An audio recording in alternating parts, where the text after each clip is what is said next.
వివిధ రకాల కొలతలను గురించి తెలుసుకుందామా? చూడండి, మొట్టమొదటిది జాన.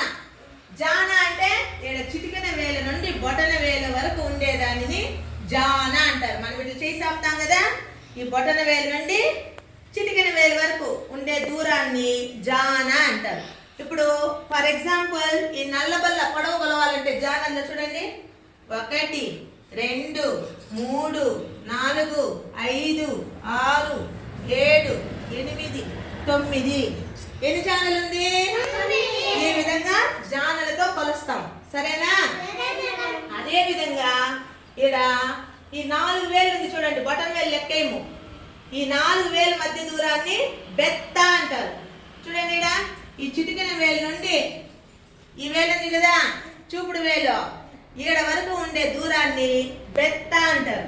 ఇప్పుడు కొలవాలంటే చూడండి, 1 2 3 4 ఎంచండి, 5 6 7 8 9 10 11 12 13 14 15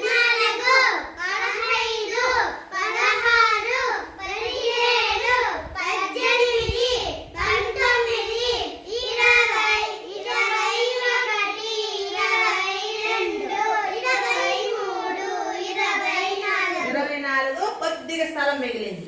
ఇట్లా బెత్తలో కొలుస్తాం. ఇట్లా చిటికెన వేలు నుండి చూపుడు వేలు వరకు ఉంది కదా, ఈ కొలతనే బెత్త అంటారు, సరేనా? నెక్స్ట్ మూర. మూర అంటే ఈ మధ్య వేలు ఉంది కదా, ఈ మధ్య వేలు నుండి ఈడ వంపు తిరుగుతుంది కదా ముట్టి, ఈడ వరకు ఉండేదాన్ని మూర అంటారు.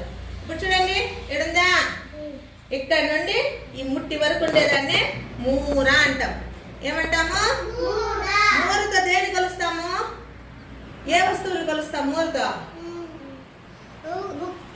బుక్క,